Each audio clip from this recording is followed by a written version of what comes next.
What's the deal, y'all? It's your boy Rich $64 Making It Man Podcast, and today we're gonna get into this topic today. This is the topic today. Did Snoop Dogg and Harry O. Harris conspire against Suge Knight to steal Death Row Records from him?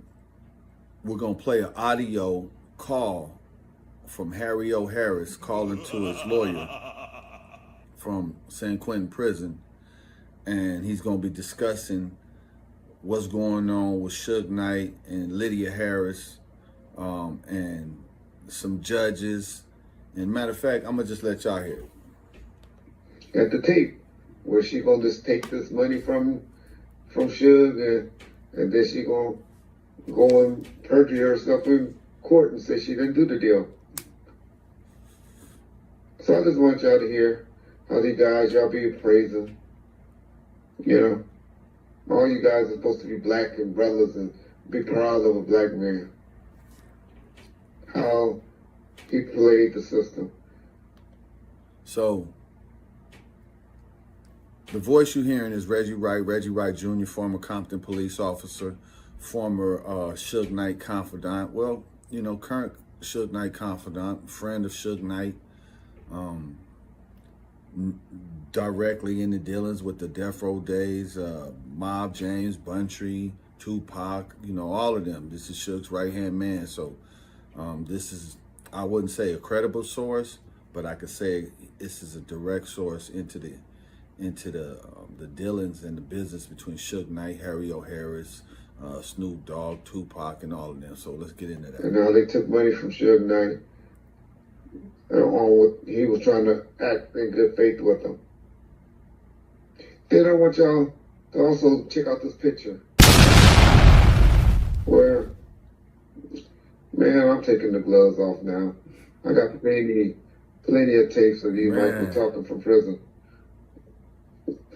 And y'all need to be cool. Show some homage to Suge Knight. Stop dissing me. Throwing these subliminals. Because Snoop, you know the real.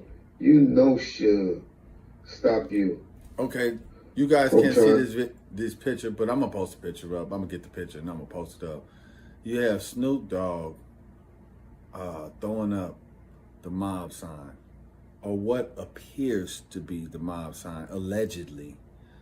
You can see there's I'm going to show you, it's a side-by-side photo of Suge Knight and some of his confidants or his friends, his brothers, throwing up their mob sign.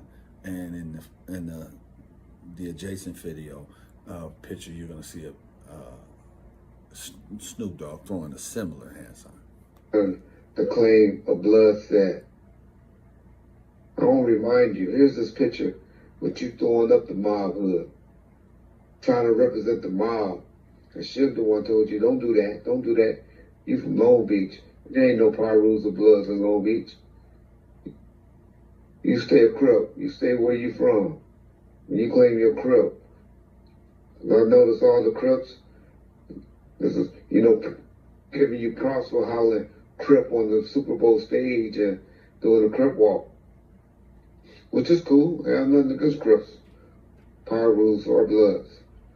But you know the real. Come on, Reggie. Let's get into the call. You guys. So let's get into this call.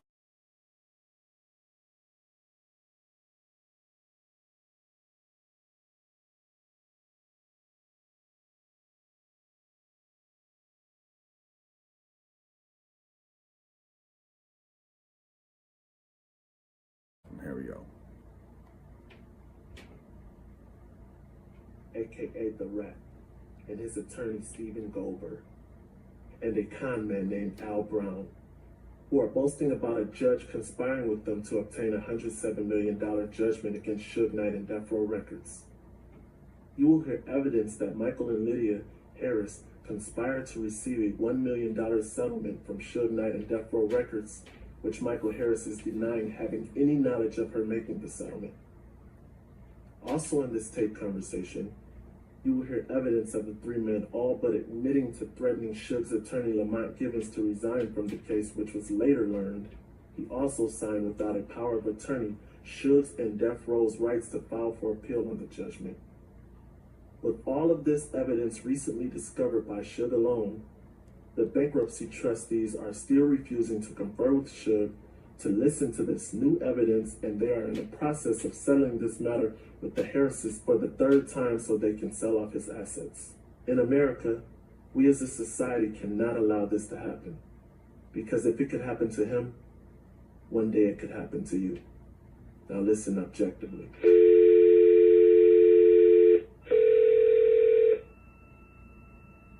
Good afternoon, Miss Augustin Cabot. This is MCI. This call and your telephone number will be recorded and monitored. I have a collect call from Michael Harris, Steve Cooper, an inmate at San Quentin State Prison in California. To accept, dial or say 5 and hold. To refuse, hang up. 5. Hold.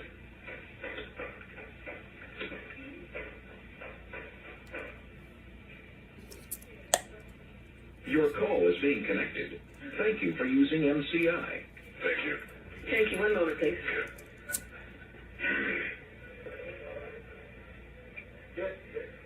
We had to see the judge today, who I've been in front of before. The atmosphere in this room in this deposition is pretty formal looking. Right. We're in a big, nice conference room. This judge is trying to help us. Right. Sitting there off the record, like giving me advice. No, he ain't. Yeah, he's sitting there saying, before we go on the record, let me give you some clues. And he's sort of telling me what I should say, and then what he's going to say, and this. Wow. Yeah, he's mad that they didn't show up. He was ready for it. He's ready, and he... So wait a minute. Let me stop this right here. We're listening to a guy from prison calling to an attorney who's saying that he was in a formal meeting with the judge, and the judge is telling him what he should say, and the judge is telling him what he's going to say. He's going to go, by the way, I've had him before. He's very smart. Yeah. You know, he's very smart. He's tough. Right. But let me ask you another serious question. Will we be able to sit Jimmy Iovine in this? Oh, yeah, he's got to go. Those are the people. They're going to have to go there, too. Talked about this. Yeah, they all have to go. Everybody has to go in front of this guy. Wow.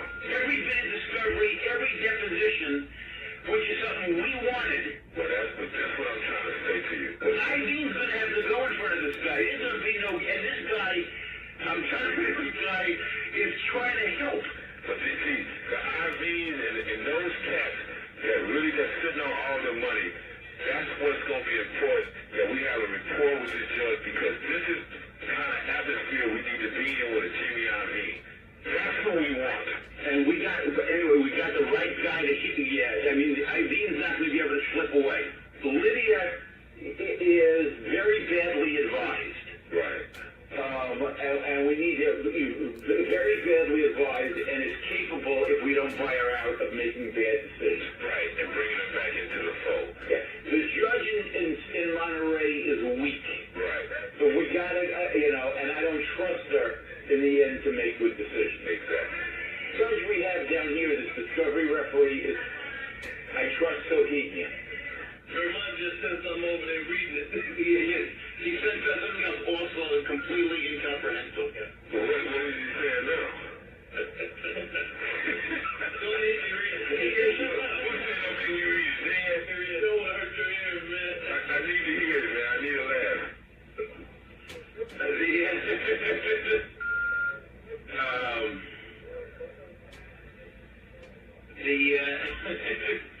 He probably been sitting there. It's like not even, he doesn't like the discovery referee. He thinks the discovery referee is biased against him.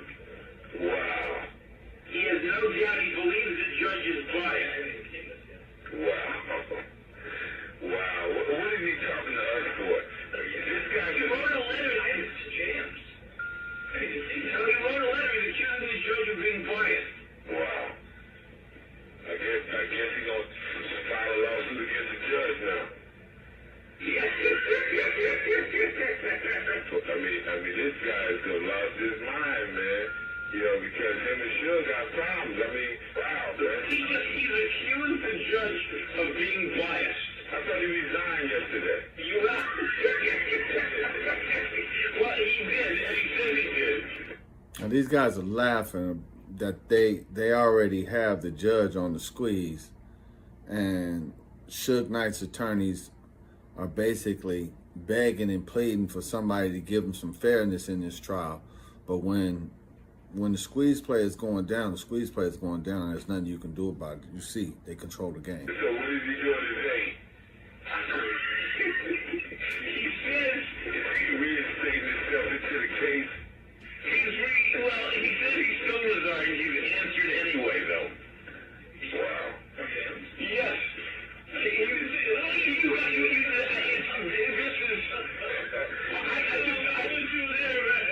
don't even know how to explain this. So he must He says even though he's resigned, he feels compelled to respond. He has accused the judge of being biased. He's given Knight. He's written to the judge, the SAMS, which is the Association of Retired Judges, to accuse the judge of bias. He's written to Judge Grover saying, I've resigned, but I still have to answer, accusing him of being biased. Wow. That don't help it. I don't think that helps this situation. He looks insane. I don't think it helps Mr. Knight either, frankly. He's accusing me of conspiring with this judge. No, he did. Yeah. I wish he would have been flying on the wall today. Yeah, They're basically laughing their ass off because the guy is accusing them exactly of what they're doing. And they're laughing their ass off because even if he can prove it, he still can't prove it because who's he got to go tell? The people that he's conspiring with.